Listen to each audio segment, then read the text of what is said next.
Well, greetings and salutations, everybody. Welcome to the best damn movie-related show on the planet Earth, the John Campea Show, coming from right here in our quaint little studio. I'm, of course, your host, John Campea, back from doing all those shows on the road, having the last leg of our big movie meetups finish up. It was an amazing time with everybody. Thank you so much for that. Also, in studio, our technical director, Jonathan Voico. Not quite by the nick of time, but I made it work. And also back from his legal adventures out in, where do you have to go, Atlanta? I went to, I'm not kidding, Cumming, Georgia.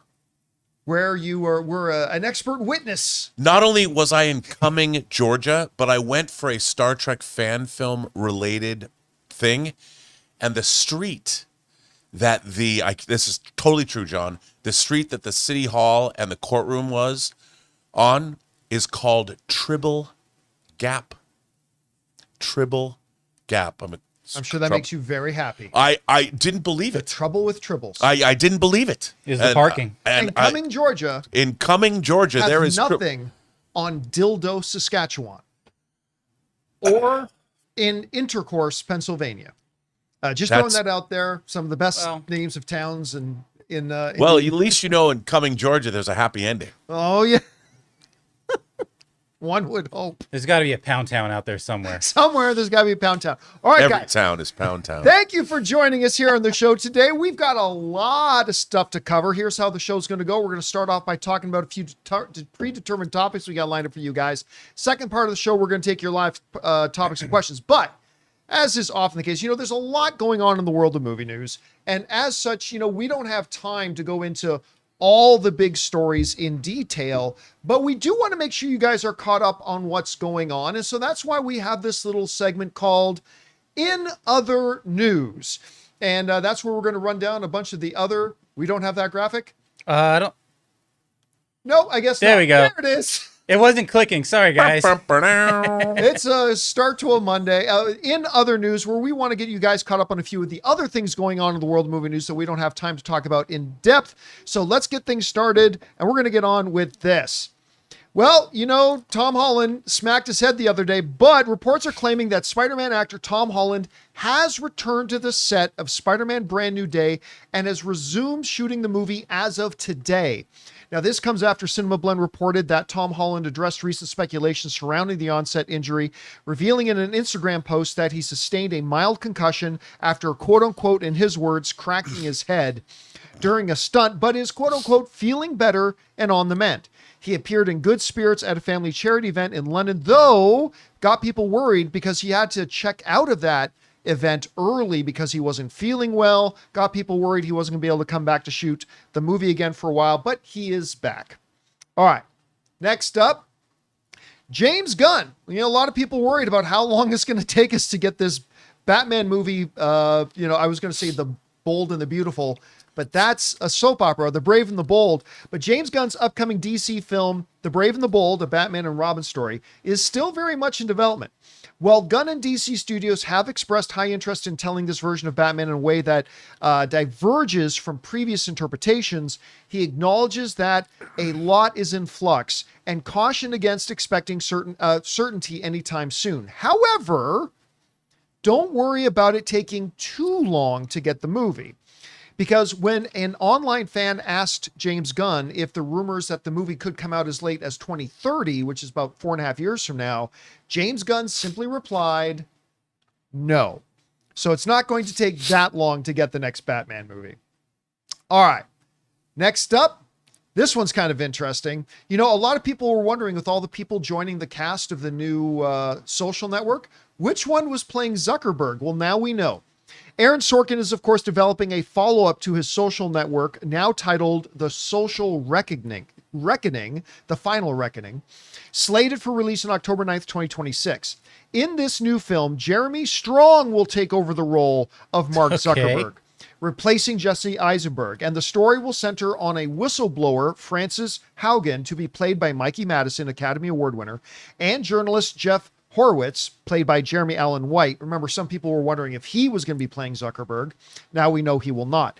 Bill Burr has also been added to the cast in an unspecified role. Rather than a direct sequel, The Social Reckoning is being positioned as a companion piece that explores the aftermath of Facebook's internal controversies as exposed in the Facebook files, with Sorkin writing and directing. All right. We just got back from LA Comic-Con, where my wife Ann dressed up as Rumi from K-Pop Demon Hunters, and K-Pop Demon Hunters is still kind of ruling the world. And guess what? Now it's coming to late night. Sony Pictures' animated hit K-Pop Demon Hunters is crossing over into real-world pop culture as the singers behind the film's fictional K-pop group, Huntrix, who are voiced by EJ, Audrey Nuna, and Ray Ami, are set to give their first live television performance on The Tonight Show starring Jimmy Fallon on Tuesday, October the 7th. The trio will perform their breakout song Golden, which has become a standout track from the movie soundtrack. Also one of the most difficult songs I've ever heard to sing. And will also sit down with Fallon for their debut TV interview. This marks a major milestone in promoting the film's music, blurring the line between its animated universe and actual K-pop stardom. And finally, we know that Hollywood likes to remake English films from Asian originals, but it also works the other way around. Warner Brothers has initiated production on a Korean remake of the 2015 comedy The Intern, making the first film under its new first look deal with producer Jack Nguyen. The remake is being shot in Seoul, Korea, and will adapt Nancy Meyer's original story of a senior intern joining a modern company for a Korean audience. Casting announcements indicate that Han So-hee is set to take on the role played by Anne Hathaway's character, while Cho Min-sik is in talks to portray Robert De Niro's role from the movie. And that wraps up In Other News. Hopefully that catches you guys up on a bunch of stuff that is going on in the world of film. All right, guys. With that down, let's get into our main topics here today, shall we? And we're going to start off with this. Much to Robert Meyer Burnett's great glee and joy, there is, of course, they announced recently, a Miami Vice remake is coming from the director of F1 and Top Gun Maverick. It's in the air tonight, John. They've got to have that song in the movie. They have to. Anyway, there's been a lot of speculation, a lot of fan casting going on who are going to be Crockett and Tubbs. I mean, they've already got a release date, and they haven't announced the cast yet. Well, file this one under the rumor mill. I love rumors. Because there is a rumor going around. I saw this posted. I first was made aware of this by one of our viewers, and apparently it was on a lot of headlines, but it's all coming from the same space.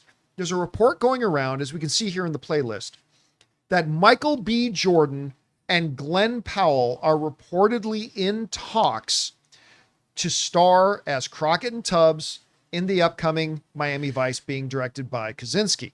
It wrote this: a casting rumor popped up online over the weekend that actors Glenn Powell from The Running Man and Michael B. Jordan of The Current Sinners are circling lead roles of undercover cops James Sonny Crockett and Ricardo Rico Tubbs in the Miami Vice remake coming from Joseph Kaczynski, of course, the director of F1 and Top Gun Maverick, and recent Emmy-winning writer Dan Gilroy, who just won the Emmy for Best Writing in a Drama Series for Andor and did an amazing job of it. Now, like I said, you guys may have seen this headline because it's being written across a lot of outlets, giving the impression that everybody's reporting this. However, as I looked into it, every one of those outlets is not verifying this. They're simply repeating what was said on another outlet, a smaller outlet, a little outlet called Nexus Point News. Now, I do want to put out there, I don't know much about Nexus Point News, so I'm certainly not here to disparage them at all. From what I understand, they've actually gotten a number of casting scoops correct in the past, and from what I understand, some not so correct in the past. So while you might be seeing this floating around, do not take this as gospel truth. All right? Needs to be said. Don't take this as gospel truth. However, there is a possibility it could be right. Like I said, they've had some casting things correct before, from what I understand. So it's just a rumor. Take it as a rumor. One of the reasons that I think it may just be that, just a rumor, is it's kind of convenient that the two most popular fan castings are the ones they're saying are the people in talk. Because really, Rob, we've seen a lot of names, people thrown around, but by far, I don't know about you, but for me, by far, the two names I've most seen brought up for these roles are Glenn Powell and Michael B. Jordan. Those are the ones I've seen come up the most. So it's kind of convenient that those are the ones they're saying are in talks. However, there's a reason those are the two names that have been brought up the most. I don't think anybody disagrees that these would be two very good choices. I mean, look at that. roles.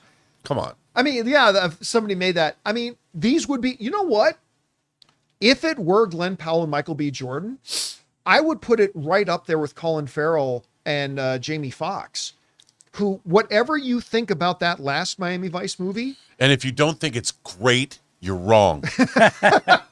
But whatever you think. And it is you got to go with the longer version. I know everyone likes to hear Numb or Coming in Right on the Club Scene, but no, the cigarette boats in the beginning and the director's cut are dope. But everybody, I think, would agree that the casting was great. Great. And I would say that if this is true, and again, it's questionable if it's true, this would be a home run. Now, listen, I'm not sitting here saying that Michael B. Jordan is the guy to play it, and I'm not sitting here saying Glenn Powell is the guy. I'm not saying there aren't other potentially even better fits. I'm just saying that if this turns out to be real, and I have my doubts that it is, this would be killer casting. And after the success of Top Gun Maverick and F1 did way better than a lot of people thought, and it was much better than a lot of people thought it was going to be. Who's not lining up? Who in Hollywood right now is not lining up to work with Joseph Kosinski? I think a lot of people are. I think he could absolutely land Michael B. Jordan if he wanted. I think he could absolutely land Glenn Powell if he wanted. So is this real? Questionable. If it were, for the sake of discussion, magnificent choices if they do. Anyway, Rob, you're reading this story. A couple of questions. Number one, let's go with, do you think it's real? And then, for the sake of discussion, let's say for a second it is real. How would you feel about these two being cast? I don't think it's real, because if they are cast, this is huge news, and it would have been reported on by the trades and Deadline and everybody else. This is not something that you're going to keep quiet. It's not Marvel. It's not a Star Wars movie. This is, let's get out front and make this a big deal. However, I think that this is wishful thinking, because all of us, look, even us, we talked about this last week. Look at how excited we're getting by this potential casting. I couldn't think of any better casting today than this, which means immediately everybody would be interested in seeing this film. I love Michael Mann. I loved the Miami Vice film. A lot of people don't love it. You know, they don't like it like they like Heat. They don't like it. What it reminds me of? It reminds me of Watchmen. It's one of those films that most people are not in the middle on it. Most people either seem to really like it or seem to really not like it. So I compare it to that one a lot. Yeah, I mean, I love the TV series, but I look at them as two totally different things. Oh, I love the way they talked. You know, they don't say boats; they say go fast boats. You know, and Jamie Foxx is like, we're talking. There's undercover, and then there is which way is up. You know, it's the dialogue in that movie was great. It has the most realistic gunshot sounds in any shootout I've ever heard. I mean, if you're a fiend for mojitos, what do? You take a cigarette boat to Cuba with a hot Asian girl. That's like my dream. You know, and everything about that movie is amazing. I love everything about it. It's got, you know, I just, and the fact that people don't like it, I'm like, okay, maybe it's not as good as Heat, but what's not to love? I mean, it's totally cool. I got to watch it again, because I remember the last time I saw it, and this is years ago, I had a lot of trouble following the storyline. I was like, what's happening? Who are they going after? Why are they doing this? Now, so that might have been one of your many meth delusion. Yeah, I was on a lot of days, drugs, though. but I mean, despite that, then. who cares? It's Miami Vice. It's supposed to get pretty high, right? But let me ask you this, Rob. Okay, so you like the idea of Glenn Powell and I love it, and I love the fact that it's going to be set in the 80s. It might bring linen suits back and no socks. I'm looking forward to that. So, but let me ask you this. Let's say you've had some time to marinate on this for a while, and you're a big fan of this. Let's say it's not Glenn Powell or Michael B. Jordan. Have you formulated any kind of names at the top of your personal fan casting list? Like, who are some other people that you think might fit in those roles? Colin Farrell and Jamie Foxx, bring them back. Just bring him back. No, I really haven't. I haven't really thought about it. to be honest, because I've just been thinking about a Miami Vice film. I mean, it's tough. I don't know what they're going to do. Are they going to go with Crockett and Tubbs? We don't even know. I'd be shocked if Yeah, they why- weren't. Why call it Miami Vice Yeah, if if you're it's not doing not Crockett and Crockett and Tubbs? I know. I know. But you know, I never know. Like, and is it going to be? I'm hoping it's serious. Yeah, me too. You know what I want to see is like a Scarface-esque big, because that took place in '83. Miami Vice started in '84. I would love to see, and with Joseph Kosinski, you know it's going to look incredible. If you look at like the costumes in F1, all the people around the F1 circuit, everybody was fabulous. Everybody looked fabulous. Damson Idris, I didn't know much about him.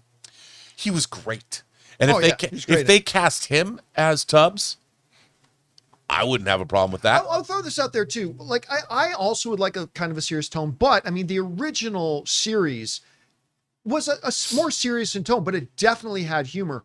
And if you look at the films that Kosinski has done, let's particularly look at the last two, right? If you look at Maverick and you look at F1, serious topics. Yeah. But he has a signature humor style that he also weaves all throughout Top Gun Maverick. Yes. If he can do that with this as well, I mean, Glenn Powell and Michael B. Jordan can both deliver on all that. Yeah. So it would be great. Whether it's overt humor. I mean, one of the things about Miami Vice, I want to see a lot of really cool celebrity cameos in this movie, because if you go back and you watch, there's plenty of videos on YouTube that show all these actors, everybody Right. from Bruce Willis to Julia Roberts. Everybody was in Miami Vice. All these, so to get like to play informants and drug dealers, DEA agents. I mean, I want to see a cast of thousands in All right. this movie. Let me ask you, over or under 49.5%. Don Johnson plays the role of the captain. They Okay. get Don Johnson to come back in to play the role of the captain. Look, I love Don Johnson. I've loved Don Johnson since A Boy and His Dog in the mid-'70s, way before Miami Vice. I even love Frankenheimer's Dead Bang. And if you want to see one of the greatest unsung movies ever made, watch The Hot Spot. Trust me on this, especially if you're a Jennifer Connelly fan, if you know what I'm saying. And it's got a great score that features Miles Davis. But that being said, I think under. I think under because that kind of stunt, and I'm going to call it stunt casting, he's trying to create his own reality. And I think by casting Don Johnson in that prominent of a role sort of shatters that. However, I would love to see like Don Johnson show up as either in a villain role, like a lesser villain role like he was in Django. He was great. He was so good in Django. He was great in Django. He was great in Watchmen. I mean, I think that Don Johnson arguably now playing these like maybe not lead roles. I'd love to see him get a lead role in a film, but also in in Rebel Ridge, you know, the Jeremy Saulnier movie with Aaron Pierre. He was great in that. Yeah, he was really good. I mean, he kicks ass, and to see him, I mean, maybe now playing a heavy is a little too much, but I would love to see that. And I would love to see, you know, honestly, I would really, really, really like to see Castillo. I mean, you can't have Commander Adama come back. You can't have Edward James I've seen Olmos. a lot of people saying they wanted to see Edward But James if he Olmos came come back back. as like But he's some, 78 years old. I know that's why he comes back as like the evil cartel leader. Oh, I don't know okay, if he'd want to play that role, but I mean, he could be a badass. All right, guys, question is for you. What do you think about this? There is a report going around that you firmly have to plant under the pure rumor mill right now. You may see a lot of headlines running it, but it's all coming from the same, not super reliable source. Like it's not Variety, it's not the Hollywood Reporter. But in theory, how would you feel about Michael B. Jordan and Glenn Powell playing Crockett and Tubbs? Whatever you guys think, jump down to the comments section below and let us know your thoughts. All right, guys. With that down, let's move on to this, shall we? You know, one of the big pleasant surprises coming out of Marvel on Disney Plus was the little animated series X-Men 97. Of course, the continuation, a true continuation of the old X-Men animated series, which I have wonderful fond memories of, and most people do as well. Now, I don't consider it like one of the great animated series because it very much is what it was. Like it's done in a certain way that is very effective for what it is. And, you know, it's one of those shows, Rob, that I stayed up every night. A new episode was coming out. I stayed up to watch the new episode coming out. A lot of people loved it. Well, apparently season 2, which is still in full development, one of the stars of the show, the guy who voices Professor Charles Xavier, is straight up saying that he's shocked that Disney Plus actually greenlit it because in his words, and this is coming to us from Games Radar, this new series is very, very dark and, quote, a lot of people die, is what he's saying about X-Men 97 Season 2. Says, speaking to Collider, Marquand, who of course does the voice of Charles Xavier, shared that he's amazed that Disney greenlit it because it's so dark. It's very, very dark. A lot of people die, and so many people don't talk about it, just being honest. Now, you guys remember in X-Men Season 1, they knocked off a couple people. Dazzler, but most dominantly and most shockingly, they killed off Gambit. They kind of killed off Magneto. Turns out Magneto wasn't really dead. So, of course, you can't do an X-Men 97 series without Magneto. So he's coming back. But he's going out saying a lot of people die. And I remember Winterbaum, who is the head of Marvel stuff on Disney Plus and the head of Marvel Animation, has said, yeah, when we kill a character in this show, they're going to stay dead. Much like what James Gunn said about the new DCU. He said, like, Gambit ain't coming back. At least that's what he's saying. And if he's right, and they're going to kill off a lot of characters in this one, I'm going to assume then, I'm going to take him at his word here, that it ain't going to be your traditional Marvel fake deaths. It's going to be, if they're dead, they're dead. Anyway, it sounds like they're going to take a step even into the darker, more characters dying, Rob. What do you think about these comments, and who do you think might be on the menu for getting knocked off in season 2? Well, there's a lot of from the comics. They tend to go back and sort of do their own versions of comic book stories. I mean, you've got the Mutant Massacre. You've got like when Kulan Gath took over New York City. I mean, there's lots of things they could do. I would say that there's going to be a lot of secondary mutant characters that might die. People like Callisto or things like that. I don't think they're going to kill the core team. I mean, they killed Gambit. Yeah, but even Gambit was actually introduced in X-Men issue 244. So he was a great character. But he was a core main character of the original X-Men animated series, right? Which they then brought over. Yeah. I mean, I'd say all bets are off. I don't know who they're going to kill, but it's going to be interesting. The story, people forget, the comics have a lot of really dark X-Men stories. Yes, they do. Where people died. I'm a huge X-Men comic fan. I don't even want to tell you how much money I've spent on X-Men omnibuses over the years. I have a lot of them. I'm looking forward to this. I mean, I really liked X-Men 97. I thought it was actually really, really good. I mean, I know they've had a real big changeover with Bo DeMeo and the changeover of the creative staff, but I'm hoping it's good. I really enjoyed X-Men 97, and this sounds right up my alley. You know, it's funny because the Marvel Cinematic Universe are not the ones who created the fake deaths. Like, some people actually point to the death of Superman as kind of being the ruining of comic book storytelling. Right. Because, like, when they did the death of Superman, then they brought him back. They were like, that's it. Death doesn't mean anything in comic books anymore. And that took away a lot of stuff. And then, like, I lost track. How many times did Jean Grey die? How many times has Cyclops died? How many times has Professor Xavier died? I remember for me, the one that really was the last straw for me was when they had this epic story where Colossus died. And even though I think we all knew, well, this isn't going to hold. I mean, they've killed off Wolverine a number of times.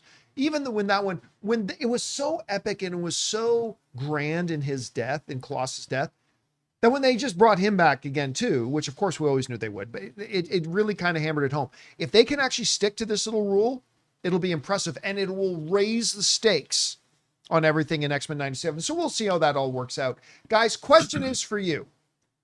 What do you think about this? They're saying the cast of X-Men 97 season 2 is saying that this thing's really going to be super dark. And it's going to be dark because a lot of characters die. I'm assuming he's going to mean more than 2 or 3, and probably a couple of key ones. Whatever you guys think about it, jump down to the comment section below and let us know your thoughts. All right. With that down, guys, let's move on and talk about this, shall we? I got a number of panicked messages the last couple of days from people saying, James Gunn is saying he's not going to do lesser known characters anymore. I'm like, what? And like some people were like really upset too. Like he says he's not going to do lesser known characters anymore. I thought that sounds odd. This is the guy who gave us Polka Dot Man. And this is the guy who's doing a series on Peacemaker. Who had heard of Peacemaker before he did it? This is like, that doesn't sound quite right. Well, what they were saying to me was kind of partially true, because James Gunn was recently talking about the project The Authority, which they had said they were doing some development on. They never officially announced the project, but they said they were developing it, and is now saying that it might not happen. And then he made a comment about lesser known characters that everybody was kind of freaking out about. But let's read what he actually said. So this comes to us from Superhero Hype, who wrote, when asked if The Authority could shift from a film to a series, Gunn responded, who knows? And explained, I'm probably not going to do, listen to this, I'm probably not going to do certain movies with characters who the audiences don't know. It's harder to get people in the theater for that kind of thing. Let me read that again and listen very specifically to the words he chooses. I'm probably not going to do certain movies with characters who audiences don't know. It's harder to get people in the theaters for that kind of thing. Now, when people were writing to me the last couple of days in the notes and the messages I was getting about James Gunn says he's not going to do unknown characters anymore. He gave us Guardians of the Galaxy. Doesn't he know that worked? Well, a couple of things to point out. James Gunn did not say he's not going to do unknown characters. He said, I'm not going to do certain ones that the audiences don't know. That's important. That's one word, certain, but it changes the entire meaning and context of what he's saying. Saying he's not going to do certain ones is a far cry from saying I'm not going to do any unknown characters, which of course would be totally outside of his normal operating procedure. He totally loves doing unknown characters. But the other thing I want to point out is this. Guardians of the Galaxy did not come in a vacuum. They didn't launch the Marvel Cinematic Universe with Guardians of the Galaxy. James Gunn was able to bring Guardians of the Galaxy, a pretty much unknown group to most people who aren't hardcore comic book nerds, because the universe was already firmly established. They already had Thor movies, and they already had Captain America, and they already had Iron Man, and they already had Hulk, and they already had Black Widow, and they already had all these characters firmly established with characters that the audiences recognized, and then he was able to bring in Guardians of the Galaxy. I think it's not inconsequential that James Gunn decided to launch the DC Cinematic Universe with Superman. I don't think that's a small thing, and I don't think that's inconsequential. I also don't think it's a small thing that he's then going to follow that up with Supergirl, and then Man of Tomorrow, and that Clayface at some point. Not a super popular, well-known character, but anybody who follows Batman knows it. It's going to be within that context that I think that he is going to introduce and give headline movies to some lesser-known characters. Mm-hmm. So again, Rob, I think there was a lot of panic going on over nothing. But by the way, he's not wrong, right? Like, look at what just happened with Thunderbolts. Thunderbolts is an incredible movie, but it's all characters really most people never heard of, don't know. Unless you watch Disney Plus, you've probably never even seen some of them. You saw a couple of them as backup characters in Marvel movies. So I think he's correct in saying you can't just do all unknown characters. The audiences aren't going to come. But he didn't say he's not going to do any of them. And if he follows his standard procedure, he's going to establish the universe first with characters like Batman, with characters like Wonder Woman, with characters like Superman. And then we're going to see some more unknown guys in there. So I don't know, Rob, you had a chance to see James Gunn's comments. What was your impression of them? Well, like you were just alluding to, I think he's exactly right. I mean, you can't get people to roll out to see characters that they don't know and expect to do the kind of box office these movies need to justify their existence. Now, everyone's always going to point to Guardians of the Galaxy and say, but Rob, John, no one knew who Guardians of the Galaxy was either. Yes, but one, you had the MCU established and it was at the height of its powers. Yeah. Two, you had somebody like James Gunn, this interesting character that people knew who was directing this movie. But the thing about Guardians of the Galaxy, the concept worked because people love movies like Star Wars.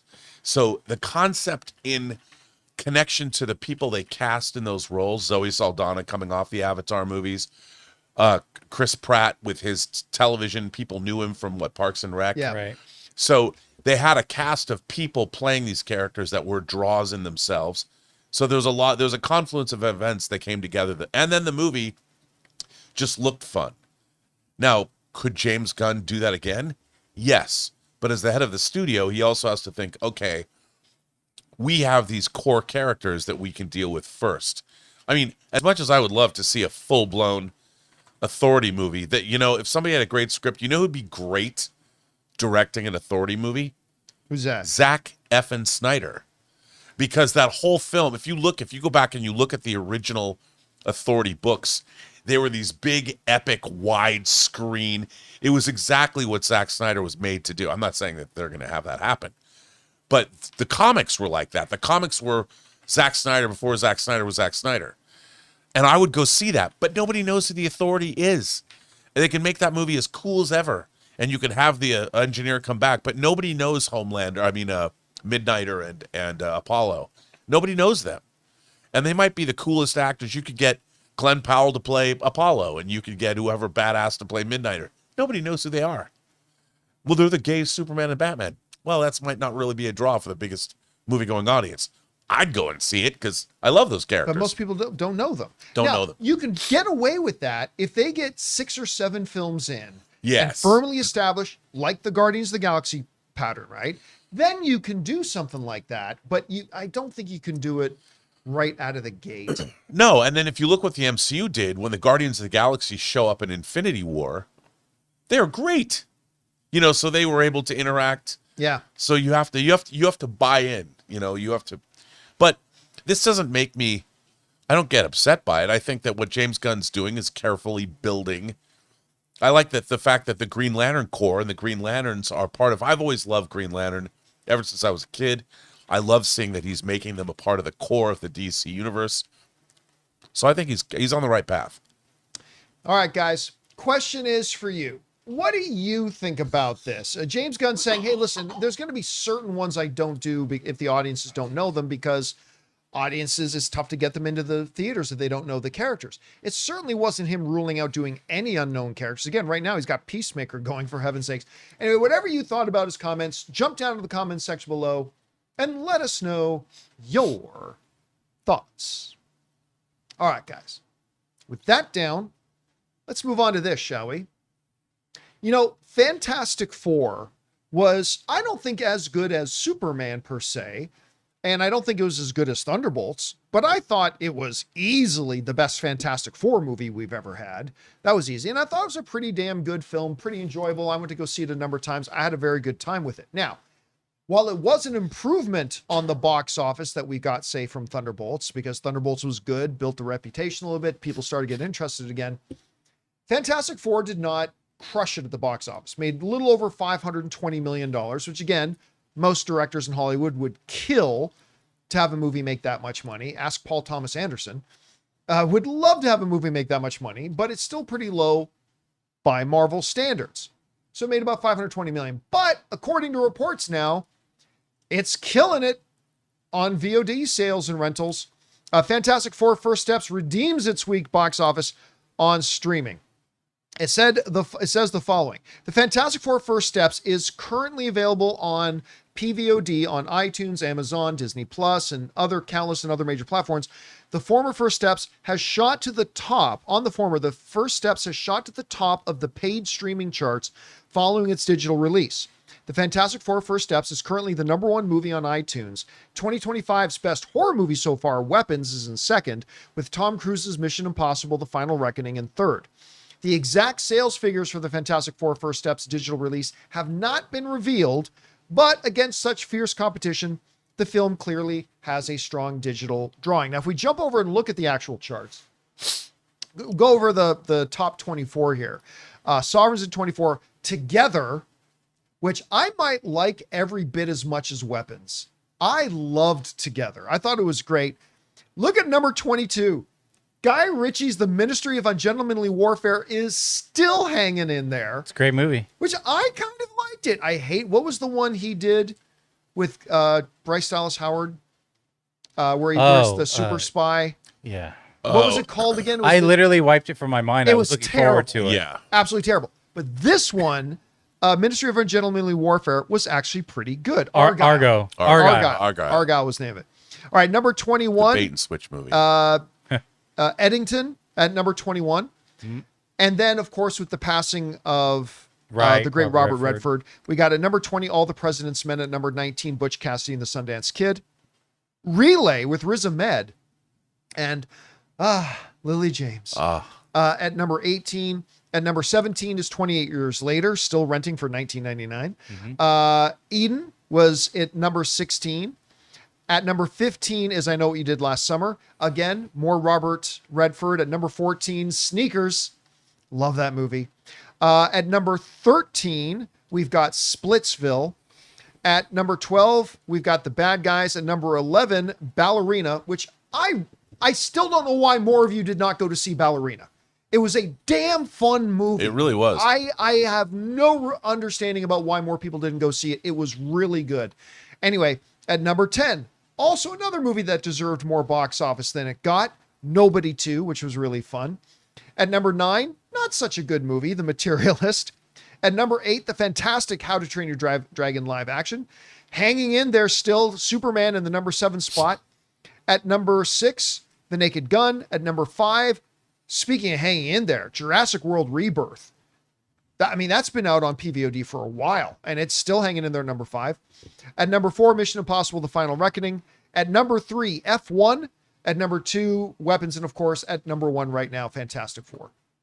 So it's good to see Fantastic Four, because again, I don't think it's the best Marvel movie, but I thought it was really good. Cleared $500 million. Good for them. The question is still lingering, Rob. Why didn't it do better? It was a really good movie, very popular cast. It's a Marvel Cinematic Universe movie. And like Superman, I was saying for a long time, Fantastic Four is not going to be $1 billion film, everybody. It's just not. It's great to see it doing great on streaming because people who saw it in theaters knew it was really great and they wanted to watch it. And now families who didn't see it are watching it. Now, and hearing how good it was, are watching it. I still believe there are 3 important reasons why Fantastic Four didn't do better in theaters. Number 1 is, since Endgame, Marvel's been hit and miss. They need to reestablish a track record of banger success. And I'm sorry, but Captain America: Brave New World didn't do it any favors. So now you got Thunderbolts, excellent. Fantastic Four, good. Now we got a little bit of a winning streak going. We'll see if we can get back to that. But the fact of the matter is, the quality of Marvel has been hit and miss, and that certainly gave it a bit of a hit, and that certainly hurt it. The second reason is all Fantastic Four movies have been terrible. Sorry, they have. Now, all film is subjective. If you like a couple of them, awesome. But the general consensus has been that all Fantastic Four movies are basically really bad. And, that's still something that lingers over it, and that's still something that hangs over its head. So, those are just those 2 factors alone, Rob, are the reason why I said for the years leading up to it, don't expect this thing to be massive. I think it's going to make money. I thought it was going to be really big, but I said, don't expect this thing to be super massive. It's not going to be in the $900 million billion club. It just ain't. Anyway, Rob, now that we've kind of got Fantastic Four in our rearview mirror, it's now out on digital, all that kind of stuff. Why do you think it didn't do even a little bit better at the box office, considering that the critic reviews, the audience scores have all been very good? And why has it done so well on PVOD? Well, I think one of the things about the movie that, I liked it, but I didn't love it. And I didn't love it. I thought everything they did, I love the depiction of Galactus. I love the way it showed space. But the problem that I had with the film is it seemed slight. it seemed like there were stakes, there was world-destroying stakes involved, but there wasn't a lot of substance in the whole film. I disagree, but I know that's how you felt about it. I mean, I wanted it to be more. Look, they had this breezy version of Earth, and the Fantastic Four were the characters, and it was fine. I just felt it was just. I needed more. I wanted more substance, and having read John Byrne's Fantastic Four and having read Jonathan Hickman's Fantastic Four, there's a lot to chew on in those two legendary comic runs. I mean, they were not. There was a lot of philosophy in them. There was a lot of interesting character study stuff. There was just more to it. And the movie, like I said, I liked it. But when the movie was over, I didn't remember much of it. Whereas I still remember my favorite, like Captain America, Winter Soldier. Like I told you, I recently went back and watched that, and I'm like, wow, this movie's really good. And there's something going on. You've got the scene in the very beginning, the on your left scene when he first meets Sam Wilson. That scene alone is just a wonderful scene where characters meet and interact. There's so much of that throughout the movie. But that said, what I did think Fantastic Four was great. It's a great family film. It's a great science fiction movie for the whole family. And I was thinking to myself when I saw this, if I'd seen Fantastic Four when I was like 8 or 10, I would have loved it because it was very accessible. It wasn't too difficult to understand. It had a really interesting cosmic angle, and the depiction of Galactus was awesome, and even Herbie was cool, and I loved the Thing, and I love all the character interaction, and I like the action in it. So it makes me, it's no surprise to me that many families who have been staying away from the theater, unless it's an overtly big family animated movie, like whether it's How to Train Your Dragon or something or Lilo and Stitch, a lot of families could have been on the fence. But now that they can be home and they don't have to spend as much money, you can spend $24. If you've got a family of 4 or 5, you got 3 kids, this is your night at home. It's a big deal. You pay for a big movie, and this is really satisfying, I think, for a family. And they're not having to go to the theater. So the people that didn't go to the theater, which they usually always would roll out for a Marvel film, and they're not doing that now because, like you said, it's hit and miss. I think families, the same was true, I think, of Superman. Superman was a big hit on SVOD or VOD because the families that didn't go to the theater finally got a chance to see it, and they were chomping at the bit to see it, which is why, like Superman, this has gone to the top of the video on demand charts. So let me go back to the original question, though. Like, considering, like, if you bring this up, Jonathan, like, well, certainly not everybody, but I mean, the critics gave it 87%, or 87% of the critics liked it. 91% of the audience liked it. So why didn't it do better when it was in theaters? If that many people seemed to like it and the word of mouth of it was so good, why do you think more people didn't go see it? Well, like with Thunderbolts, which was, I thought, a great movie. Yeah, I agree. I thought Thunderbolts. You know what? Thunderbolts had the kind of character and interplay in it. I felt Thunderbolts was very fulfilling. It really worked for me, and I was surprised at how character oriented it was. But I think that even Thunderbolts, I think the MCU has a problem in that people they're trepidatious about going to see their Marvel movies in the theater. Yeah, they haven't been. Look, I think that when people have caught up with Thunderbolts and caught up with Fantastic Four, they're like, oh, these are pretty good. I think the big test for the MCU is going to be Spider-Man Brand New Day. That film, you're coming off of No Way Home. It's Spider-Man. It transcends just the MCU because Spider-Man's been Sony's. You've got the Spider-Verse movies. Everybody's been, aside from the villain, nobody even remembers that Mobius and Madam Web or even spin-offs from Spider-Man. All they know is that Spider-Man has always delivered the goods. But if Spider-Man doesn't work, then the MCU has a real problem. Other thing Spider-Man's got going for it, Brand New Day, besides the tremendous success of No Way Home and the previous ones that were all solidly received, is the fact that it's coming off of Thunderbolts and Fantastic Four. 2 Marvel movies in a row, which we haven't had in a while, that were both very positively received by the critics and the audiences that saw it. So hopefully it's going to be able to write. I think you're right, though. I think that movie might be the canary in the coal mine, because we've all been saying, if Endgame flops, which I don't think anybody's expecting Endgame, or Doomsday, I should say. I don't think anybody's expecting Doomsday to flop. But we've all been saying, if Doomsday flops, I mean, it might be unrecoverable for Marvel at that point.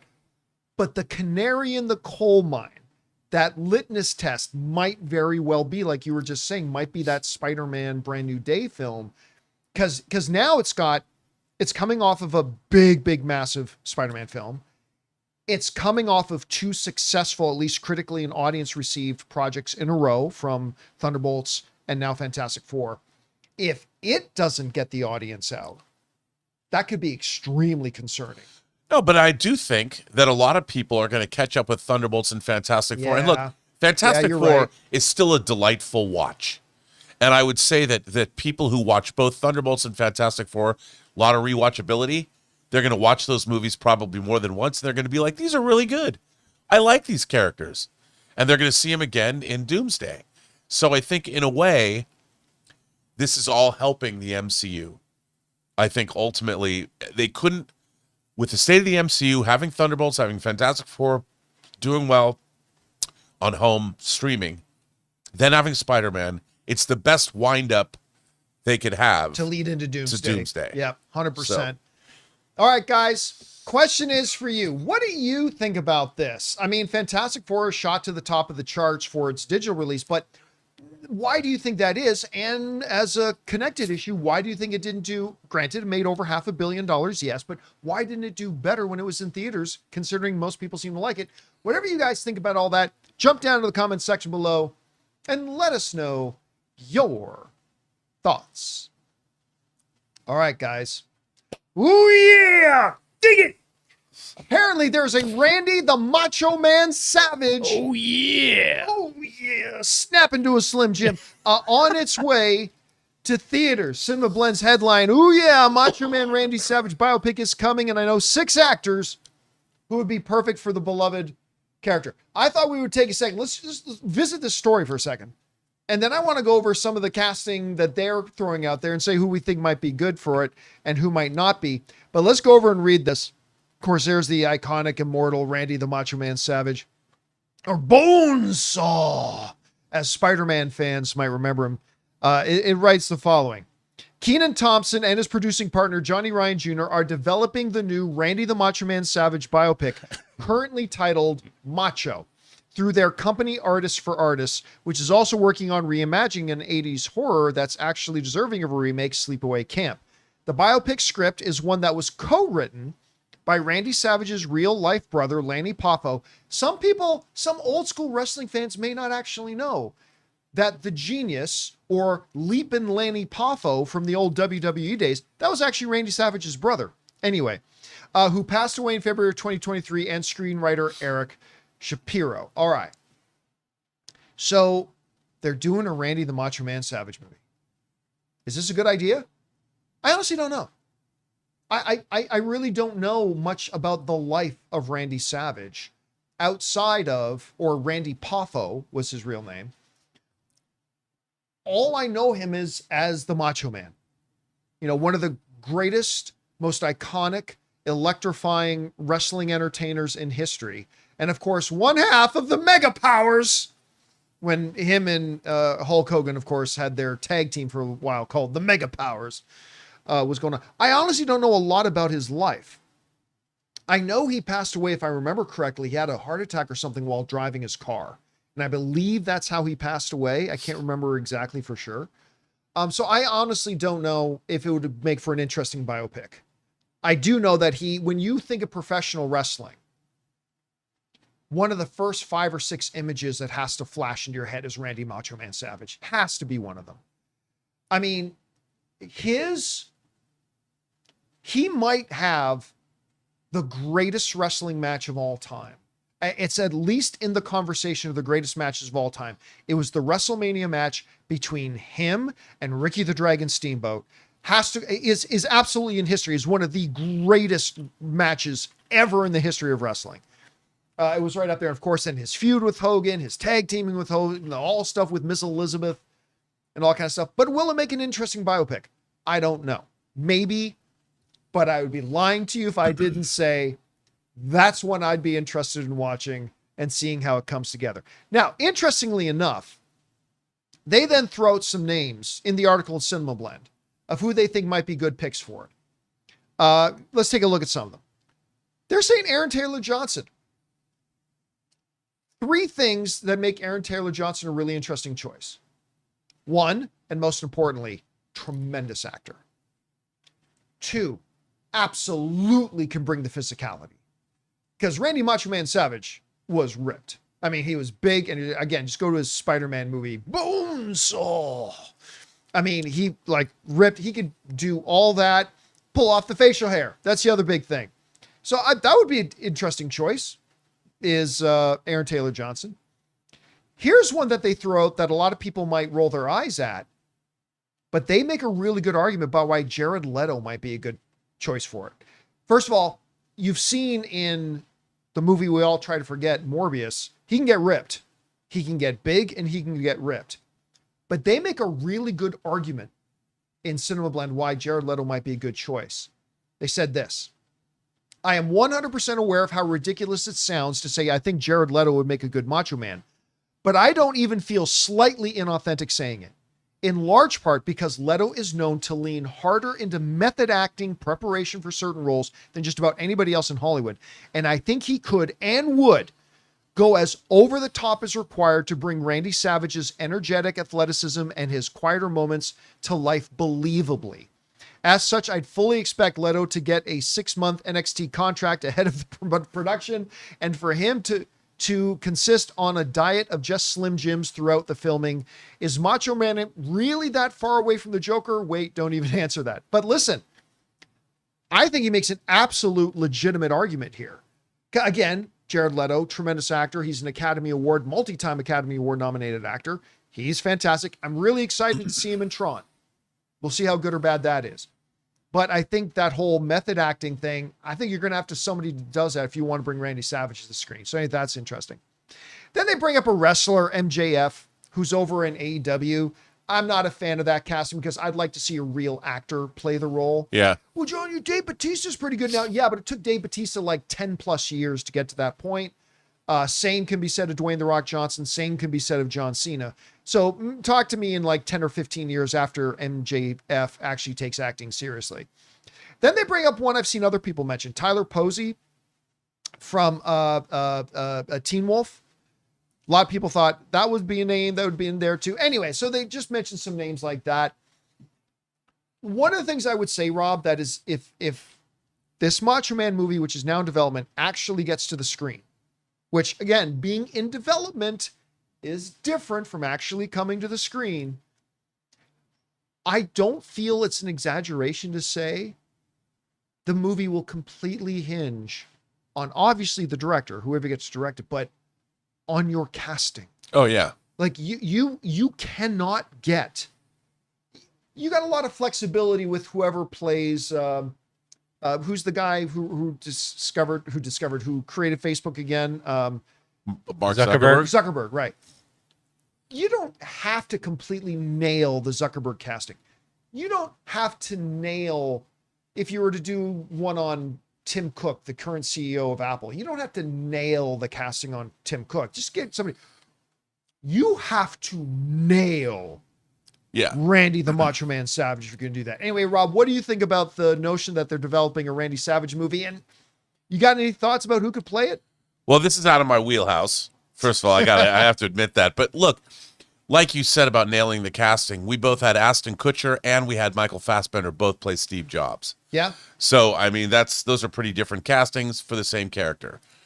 I have no idea who should play Randy the Macho Man Savage. No idea. But I think you're absolutely right. Because there's the physicality and there is, I mean, the flamboyant nature of what wrestling is all about combined with the physicality. But then when you're off stage, you're out of the ring, you have to make somebody who's a believable human being. Randy the Macho Man Savage was not eating Slim Jims his entire life. So you have to give somebody the role that can pull it off. And you're asking, it's already difficult to recreate a person, but to recreate a professional wrestler, they have to be a human being, and then they have to be their persona in the ring and around the whole world of wrestling. That's not an easy thing. You know, look at Roddy Piper and They Live. Yeah. I mean, it's tough to do that. So I don't know who should play him. However, I love, like, I didn't know anything about wrestling. When I saw Rocky 3, I loved Hulk Hogan. Thunderlips. Thunderlips, I love that whole thing. I mean, I love the way it was portrayed. So putting wrestling, and there's the Santo movies from Mexico, the Mexican wrestler, superhero. There's something about that whole milieu that I've always been fascinated by when I see it depicted on screen. So I think the idea of this movie is probably pretty good. I'd go see it. By the way, somebody in the live chat suggested somebody to play him, and I like it already. Bring this up. Oh, there you go. Zac Efron as Randy Macho Man Savage. I mean, he just did, and I don't say that just because he just played another wrestler with the Von Erich family stuff with the Iron Claw, which was a magnificent movie that very few people went to go see, unfortunately. So he already knows how to play a wrestler. He's definitely got the build and the physique. He's a tremendous actor. I love the idea of a Zac Efron playing Randy Macho Man Savage. I think he'd play that pretty well. Anyway, guys, question is for you. What do you think about this? They are making a Randy, or at least they're developing a Randy the Macho Man Savage biopic. Do you think that's a worthwhile project? I mean, nobody went to go see the Von Erich one, which was really unfortunate. But do you think people will go out to see this one? And who could you see being cast as that if you want to put on your fan casting hat? Whatever you guys think, jump down into the comments section below and let us know your thoughts. All right, guys, listen. We still got a few things to talk about here today. It's a long show. We're going to talk about one battle after another. Some people are saying it might be the greatest film they've ever seen, but ain't nobody went to go see it this weekend. We're going to talk about that and why. Also, since we didn't have a chance to do it on Friday because we had no Friday show, we're going to talk about our impressions of that Peacemaker episode 6 and our thoughts on that. And also, James Gunn is saying, it's not a question of who's calling me, asking me to play Batman. It's who's not. He's saying everybody is lining up, asking him to play Batman. We're going to talk about that and a few things more. But before we do, we're going to take a quick second and thank the sponsor of today's episode of the John Campea Show, our friends at Zapier. Guys, we want to take a second to thank the sponsor of today's video, Zapier. You know, one of the biggest game changers of the past year has been AI. But let's be real, just talking about AI doesn't actually make your day any more productive. What does make it more productive is finding tools to put AI to work for you. And that's where Zapier comes in. Zapier is the easiest way to take AI and plug it directly into the apps and processes that you're already using every day. No IT bottlenecks, no complexity, just results. For me, it's been about saving time on repetitive stuff so I can focus on the work that matters and I actually enjoy. And it's not just me. Over 3.4 million companies are already using Zapier to streamline everything from sales and marketing to IT and HR. With their AI orchestration platform, you can connect top AI models like ChatGPT or Claude right into the apps you already use. So whether it's automatically enriching leads, coaching your sales team, or even resolving IT tickets, Zapier makes it simple. Guys, join the 3.4 million companies already automating with Zapier and transform how you work with Zapier and AI. Get started for free by visiting zapier.com/Campea. That's zapier.com/Campea. Thank you to our friends at Zapier for sponsoring today's episode of the John Campea Show. All right, guys, that down. Let's move on to this. One Battle After Another is now out and in theaters. Now, I haven't had a chance to see it yet. Coming back from the long road trip, LA Comic-Con, and quite frankly, I chose to watch football yesterday over going to the movies yesterday. I haven't had a chance to go see it, but Ann and I are going to go see it at 2 o'clock today. So I'm excited to see it, all that kind of stuff. But what I've been hearing about it has been next level. I honestly had one of my business manager contact me, said he thinks it might have been his favorite in-theater experience ever. Jack Quaid, the star of The Boys, got online. He says he thinks it might be the best movie he's ever seen. And if you go over to Rotten Tomatoes, I mean, right now, 96% critic rating, 85% audience rating. It is an almost 3-hour movie. You're going to lose some people there. And is now the de facto front runner. As of right now, it usurped Sinners to become the now definitive frontrunner for Best Picture at the Oscars. Again, we still got more movies coming out this year, but is now de facto. And it's got one of the most major movie stars in the world, Leonardo DiCaprio starring in it. But I mean, he's also got Benicio del Toro and Sean Penn in there too. I mean, it's got a great cast. And it was number one at the box office this weekend. But it was number one having just made $22 million. Now, listen, I get it. We can get into the relativism and the discussion of the budget. Maybe it didn't cost that much to make. And it was expensive. That's fine.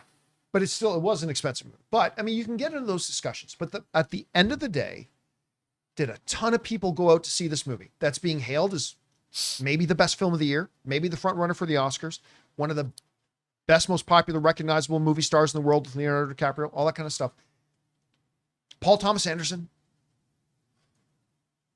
But it only got $22 million worth of people to go out and see it.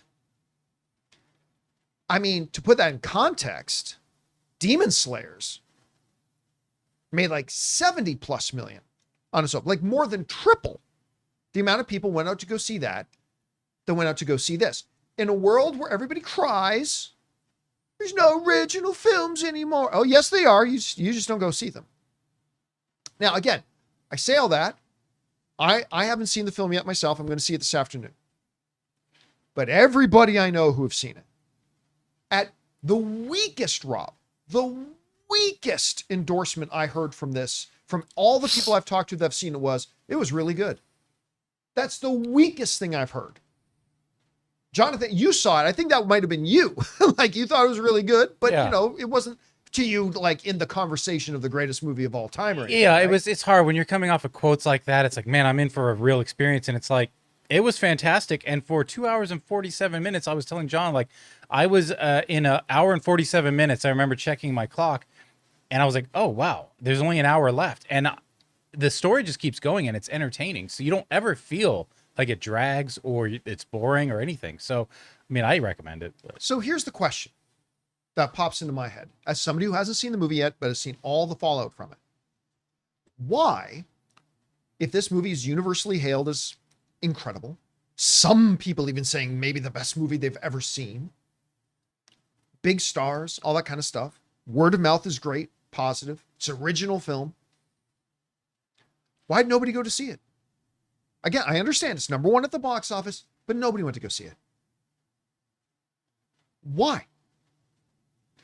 My best theory, Rob, is this. You know, remember, we had the discussion a little while ago. And by the way, with this movie now coming out, it breaks Warner Brothers' record streak of 7 movies in a row that all opened over $40 million. Smashed the record. But this is still their 8th number one opening film. Still their 8th number one opening, but at $22 million, that's not saying anything, right? So it kind of snaps that winning streak they had. And I said when the conversation came up the other week, Rob, you might remember we discussed that. It's like, continue the streak or will the streak be broken? I said the streak's going to be broken. The main reason I think so few people went to go see it is because of what I said when we saw the first previews for it at CinemaCon. I said at CinemaCon, I said when the trailers came out, the trailers do not look good. And I said this before, and some people got mad at me, and that's okay. But I said, look, I think people are just excited about the trailer because the name Paul Thomas Anderson is on it and Leonardo DiCaprio. But I said, you keep this exact same trailer, but you just don't have Paul Thomas Anderson's name on there, and you don't know it's Leonardo DiCaprio. I think everybody looks at this as at best, mediocre trailer. At best. I actually thought it was a pretty uninspiring trailer. I didn't see anything in those trailers that made me excited to go see the movie other than the names on the billboard. That was it. I don't think it was a very good marketing campaign. And I stand by that. And I think the fact that it's being hailed as such a good movie and the word of mouth is so good about it, and yet it still couldn't even manage to break 25 million as an opening weekend with zero competition. That's the other thing that needs to be highlighted here. Zero competition. And it still only managed to make $22 million.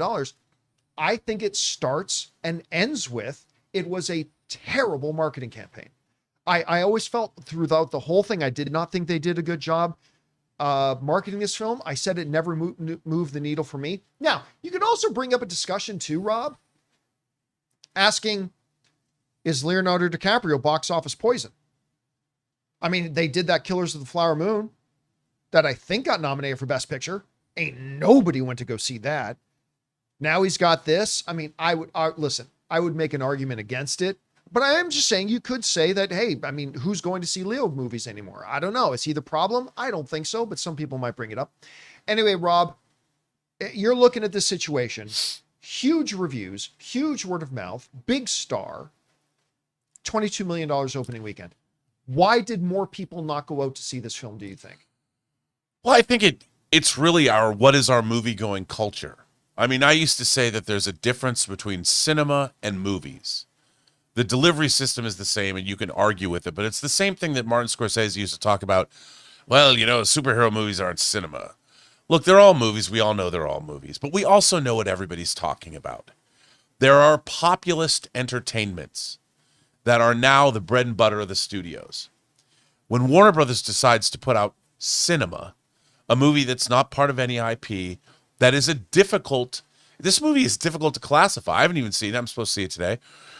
It's difficult to classify. They couldn't even tell you what it was about in the trailers.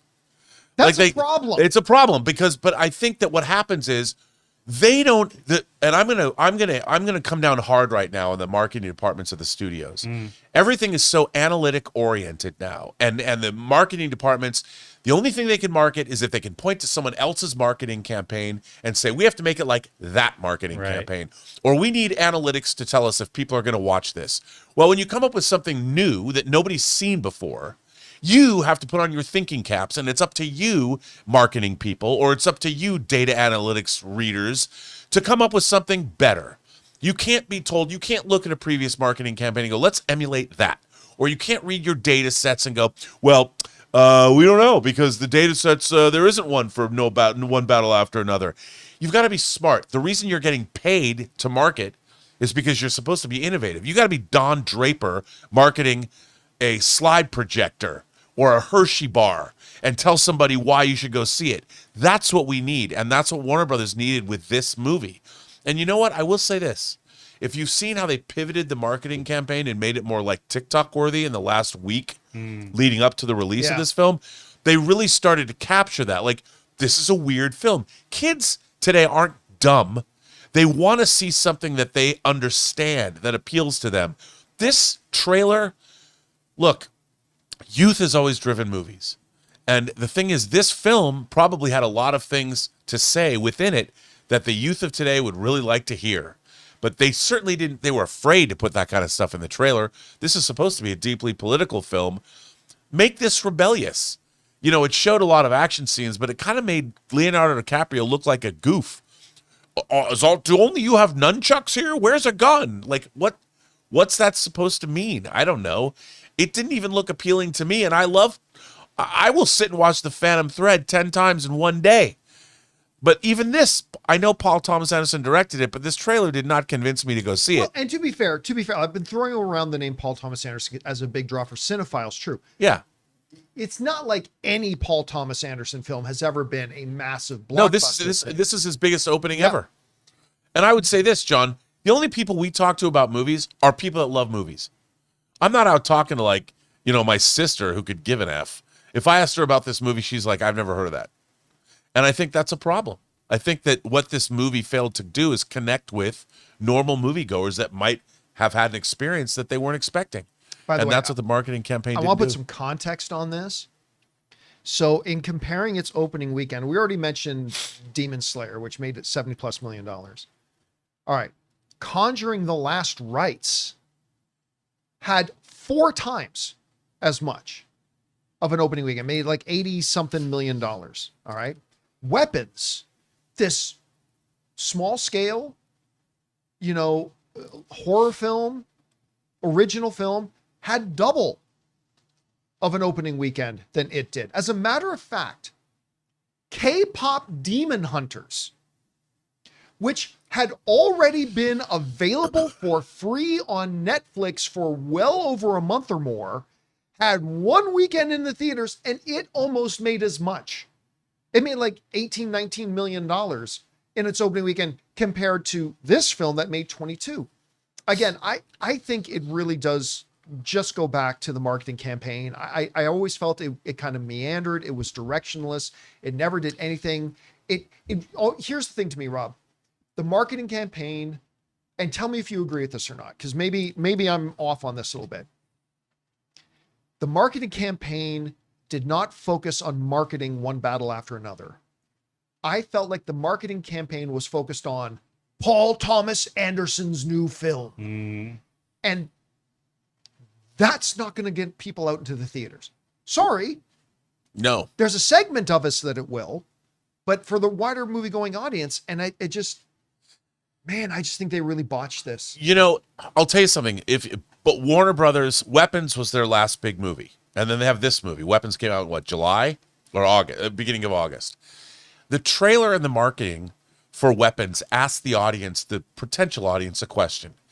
These children disappeared in the middle of the night. And the marketing campaign focused on that. It hooks you. What happened to them? Well, go see Weapons and find out. That's it. That's what it does. It puts a question in the audience's mind. When you're watching this trailer for one battle after another, and I would say they got better as they went along, I have no idea what this movie wants to tell me. Where's the hook? Where's the hook? Where's the story? I don't get this at all. Yeah, and they focused on the they them joke, like Leonardo DiCaprio. Oh, I just want to be polite. Okay, I get what they're trying to do there, but that's not a hook for an audience to go see a film. It was a funny moment. Yeah. And you know what the other line was good was?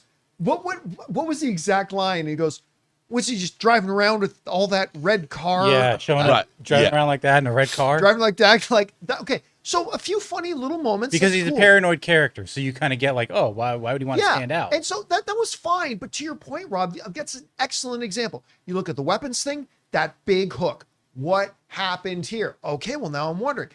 I often refer to the not Thomas Crown affair, the Matt Damon action franchise. Born Identity. Born Identity. Guy has no idea who he is, found in the middle of the ocean. What's going on? Boom. These good marketing campaigns have that, will find the hook within the movie. And you can't tell me this movie doesn't have a hook. I guarantee you it probably has like 5 of them. Well, there's elements to this film that are not addressed. That would not be a spoiler. I won't mention them, but they're not addressed in the trailer. That you could have dialed up the heat of what is happening and the tension, and instead they kind of made it seem like it's a quirky movie and it's 3 hours. And they don't even make the connection. And I haven't even seen the movie, that the Sean Penn character and the Leonardo DiCaprio character have a beef. I mean, they show that he's chasing him for whatever reason, but like, set that up. One battle after another as these two characters are going through yet another battle. Who will win? If that's the case, I don't know. But make it seem like that in the trailer.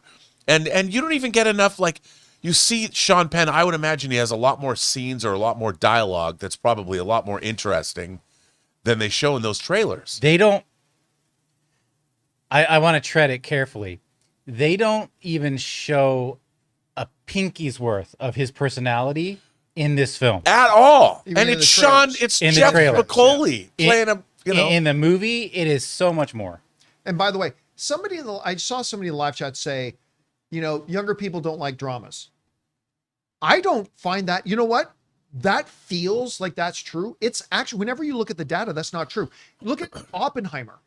That Oppenheimer is nearly $1 billion film. And when you look at the demographic breakdown, granted, it wasn't like 90% 20-year-olds, but a good chunk of the people that went to go see Oppenheimer that made nearly $1 billion film. Now, granted, you also had Christopher Nolan's name attached to that. I concede that, but a lot of younger people went out to go see that film, and that's all period piece drama. If you market a film right and you give the hook and you give the audiences a reason to want to come and see this movie like the good ones do, I'm not saying One Battle After Another would have been a $200 million opening film. Of course not, but it sure as hell should have been more than 22. Yeah, but I think, like Jonathan just pointed out, you have a great actor in Sean Penn that people have known since Jeff Spicoli in 1982. He has a great reputation. If you have all these great character moments, they tried to make it look like an action movie. And by all accounts, this has one of the great car chases of all time in it. But what's going to drive this movie is the characters and the people you're going to hang out with. And if the Sean Penn character is not well represented, and I would say he wasn't, he just looked like a generic military officer, which I thought was stupid. Give me the Sean Penn of it all.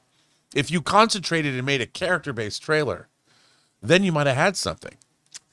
All right, guys. Question is for you. One battle after another, which is pretty much considered to be the front runner as of now to be for the Oscars.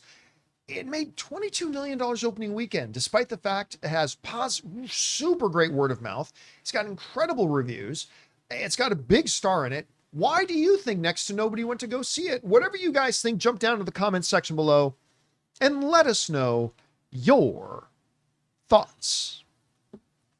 All right, guys. That down. Let's move on to this, shall we? We're late to the game, but we didn't have a show on Friday, but we want to talk about it anyway. Peacemaker. First of all, the season's been fantastic. I have loved the season of Peacemaker. I don't know if I like it more than season 1 or not. I'm going to wait till the season's over to give my full thoughts on that. But one of the things that we knew was that they said right from the beginning that the final 3 episodes of this season of Peacemaker were almost like its own season. And the craziness really starts to come out. Well, this past Thursday, we had the first of the final 3 episodes. And it did not disappoint. It was crazy. And you know what? It started off with me feeling really sad. Because I saw that the episode was only going to be like 37 minutes long or something like that. And I'm like, oh God, here we go. But boy, did they nail and take best advantage of every one of those 37 minutes. Every one of those 37 minutes. The dialogue, again, as I've come to expect in Peacemaker, is tight and fun and crisp and funny. And by the way, Jonathan, you might want to throw up even though it's several days old, we'll put up the spoiler because we're going to talk about spoilers. Jonathan and I were talking about this before the show starts today. Vigilante meeting himself.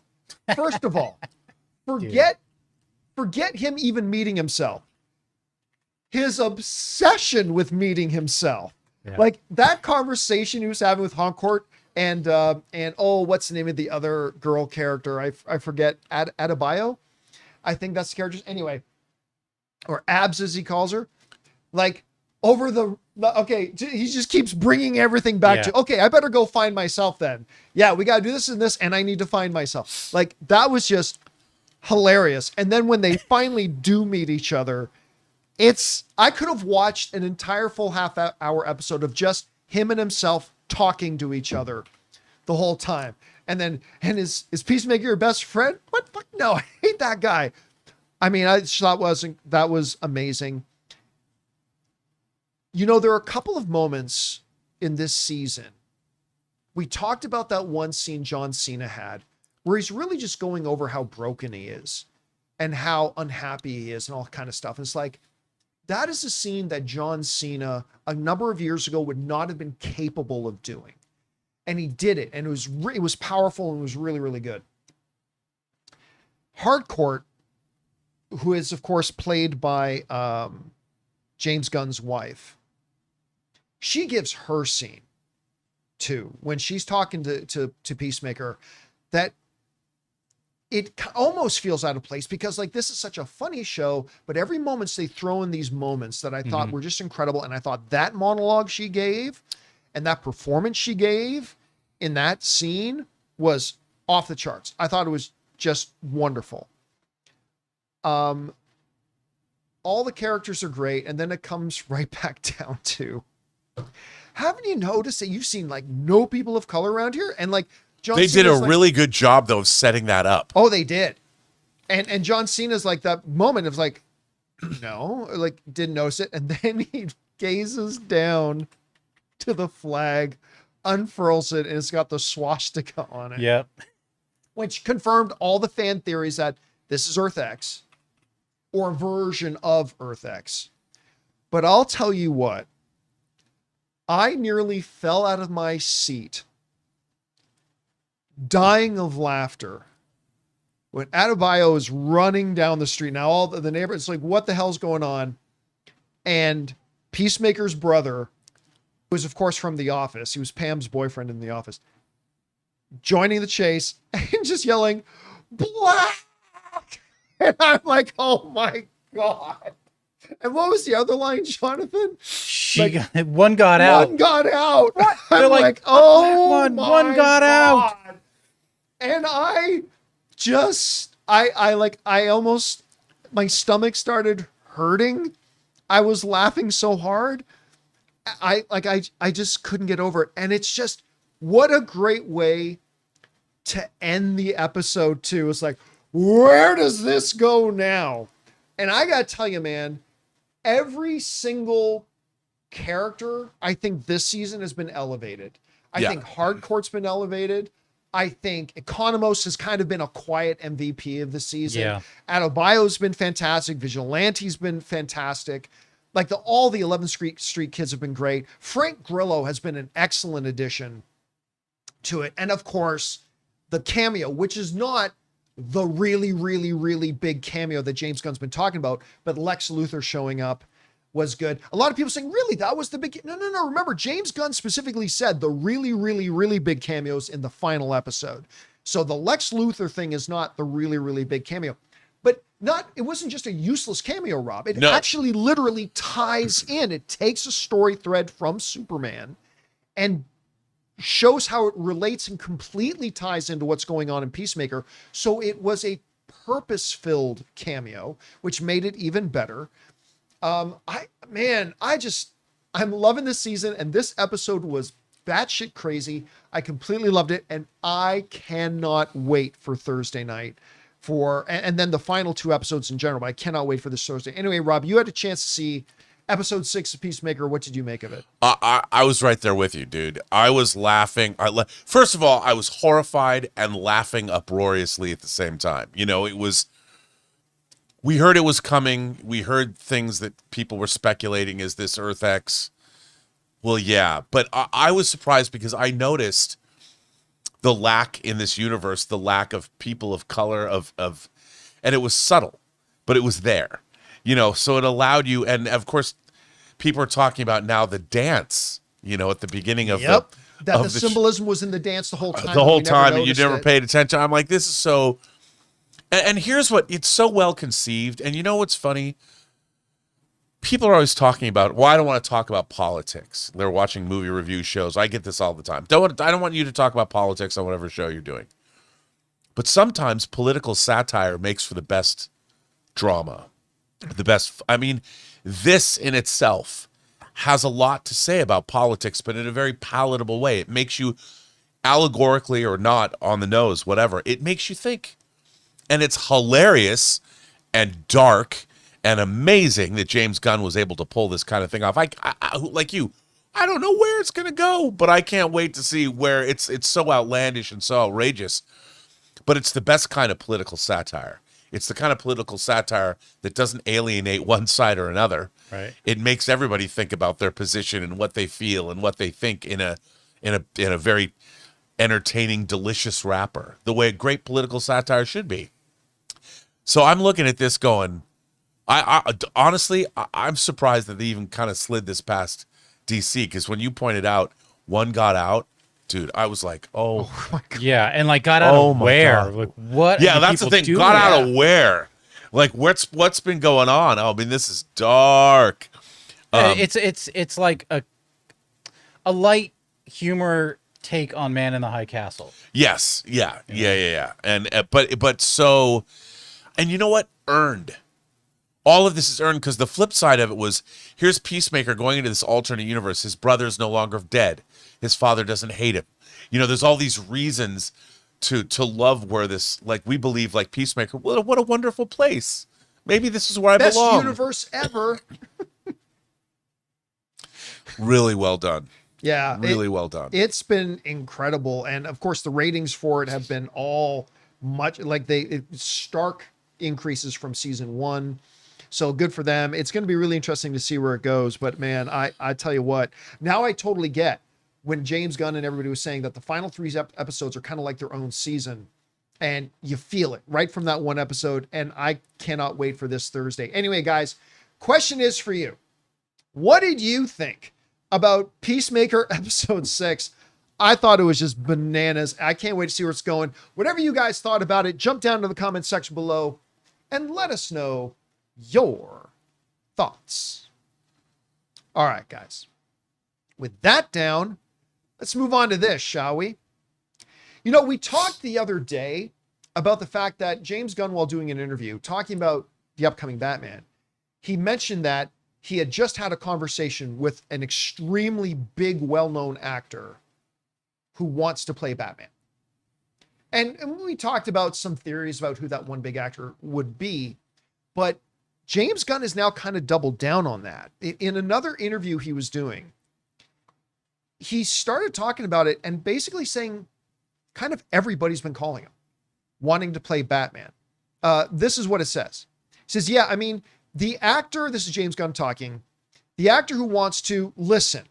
First of all, I can't tell you the amount of big actors who've told me they want to be Batman. Gunn continued, I think you'd have a harder time finding actors who don't want to be Batman. He's the one character everyone wants to play. That's the truth. All right. So this kind of expands out then on that one comment he made the other day about, you know, he just had one particular conversation with a very well-known high-profile actor that wants to be Batman. And he was kind of alluding to the fact that, like, I'm not going to necessarily just cast a big name. Like, it very well could be an unknown actor like David Cornsweet. David Cornsweet, who has been around, but he was not a household name. Then he might go in that direction. Could be a big name actor, might not be, whatever, we'll see.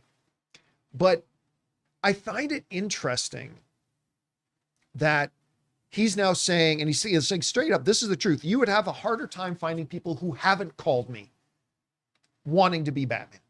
Everybody's agents are calling James Gunn and trying to line up their guy to play Batman. And listen, on the one hand, you might think, well, yeah, it's Batman. Who doesn't want to be Batman? But at the same time, I'm a little surprised by this because I would think there would be a lot of people who wouldn't want to play Batman. Because while, yeah, if you kill it, you're the next Christian Bale.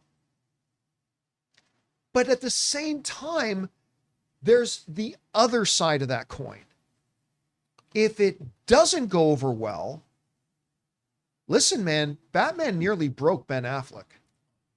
I mean, we've heard him tell stories now about like that, not just the behind the scenes drama, but also, you know, the audience reaction to it and all that kind of stuff. And I thought Ben Affleck was a great Batman, for the record. I thought he was a great Batman. You can think whatever you thought about the movies as a whole. Ben Affleck did a very good job, I thought. But that nearly broke him. You do Batman and Batman doesn't go over well.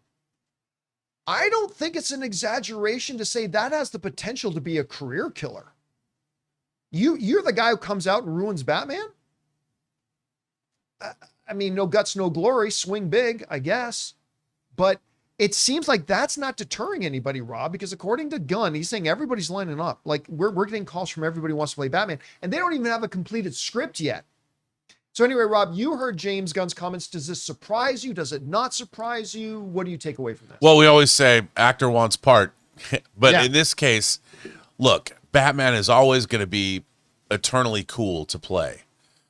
And I think that it makes sense that any actor would want to play Batman. I mean, remember, Tim Burton established that you don't even have to be the actor everyone thinks of as Batman in the first place to play Mr. Batman. Mom to play Batman. Yeah, and you can get Mr. Mom to play Batman. And what happens? I mean, you and I are both Flash lovers. I loved seeing Michael Keaton come back playing Batman in The Flash. I thought it was great, to the point where I own that Hot Toy figure. Thank you very much. So, Why'd you turn into Elvis? excuse me. So I think it's a great notion that any actor's up for it. It gives James Gunn a wide variety of people to choose from. I mean, obviously, Batman needs to have the physicality. So I think that's great. But I think that we need the right Batman for the right universe.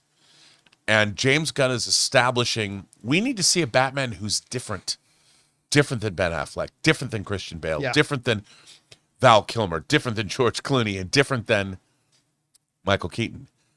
We need this Batman is going to be a new take. I don't know what that take is. I mean, I can guess, but it's going to be a take that we haven't seen before. So what I want is the best actor for this particular Batman, whichever that Batman's going to be. I would imagine there's going to be more humor, more satire, more just more. Well, remember, Gunn did specifically say about this Batman, I don't want a Batman who's cracking jokes. No, right? That's yeah, what I just mean. Remember, I don't think there's going to be a Batman. I don't think he's going to be wisecracking, but I think like the Batman that was portrayed in, again, the mid-'80s Justice League, which I think James Gunn has taken a lot of his universe from, that Batman who took Green Lantern out with one punch. Yeah. That's the Batman I want to see. By the way, I just want to throw this out there. Somebody in the live chat, and I get where they're coming from. Somebody in the live chat said, no one's going to have their career ended because of Batman. Look, George Clooney did a hated Batman. He was fine. Okay, George Clooney is one of the few bulletproof celebrities, and even at the time when he did Batman, he was already George Clooney. And don't think that didn't hurt his career. Right. It did, but he was already so big, so established, so well known. He was practically bulletproof. Let me throw a name at you. Alden Ehrenreich. Alden Ehrenreich was this up-and-coming actor who landed the role of Han Solo. And I thought he did really good. I did too. But the movie kind of flopped. I thought the movie was quite good, but a lot of people didn't like it. That's fine. And that, for a guy who was not in the position of a George Clooney, that derailed even for a while.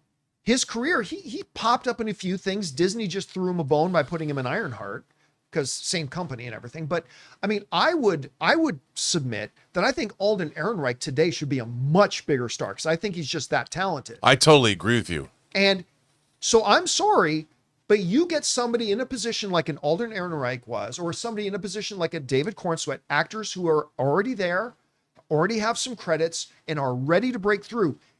You put them in a movie that totally doesn't work, you're looking at the next Alden Ehrenreich, which is unfortunate. Again, and I think he's still young enough and still early enough in his career that I think he can still recover. But he is now years behind where I think he should have been because he tried to play this iconic role and the film didn't work. I think if you get somebody in the same position to try to play Batman, that if that Batman thing flops with people, that could really hurt an actor's career. I don't know. What do you think about that? I think you're absolutely right. And by the way, I think what they did to Solo was a mistake. And it was proven by the fact that it was sort of rejected by the establishment, because I would imagine that they made that movie more earnest than it was, because it said that the Lord Miller were going off book and they were doing jokes and a lot of improv. I want to see that version of Solo.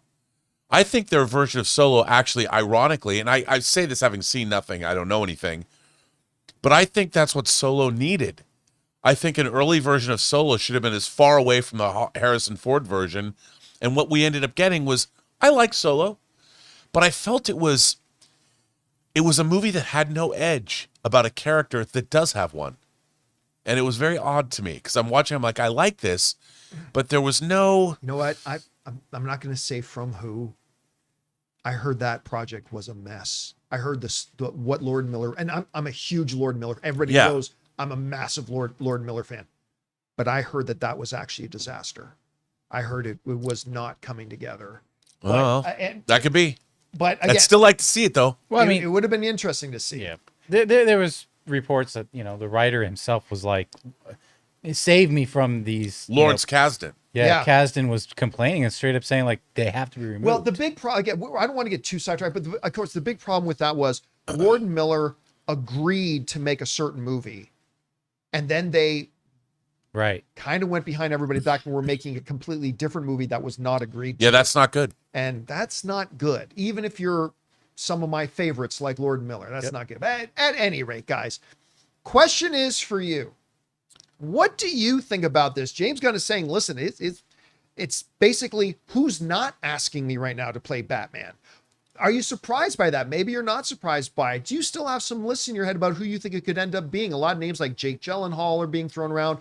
I've always liked Jake Gyllenhaal for Batman, but maybe he's too old now. I don't know. Whatever you guys think, jump down to the comment section below and let us know your thoughts. All right, guys, listen. With that down, it's normally time that we go and take questions from our audience, but I have to get ready to go to a movie, and today's show has gone way over time. At least the main topics has taken us a lot longer than whatnot. So we are actually going to have to call off the show now at this point. We're almost 2 hours into the show, so we're going to have to wrap it up here. If you have sent in questions to our tip link over the past couple of days, don't worry, we still have them all, and we'll start getting caught up on those tomorrow. But I got to go get ready to go see one battle after another, and that'll do it for today's installment of the John Campea Show. Thank you so much for being here, making our little show part of your day. Big special thank you to all you guys who have sent in those questions that we'll get picked up on tomorrow. Thank you for that. I also want to thank our technical producer, Jonathan Boyko. See you guys later. Writer, director, producer, Robert Meyer Burnett. You don't want to talk about Miami Vice some more? Maybe tomorrow. Maybe another story will come up tomorrow. That'll do it for us for now, guys. My name's John Campea, and until next time, my friends, bye-bye.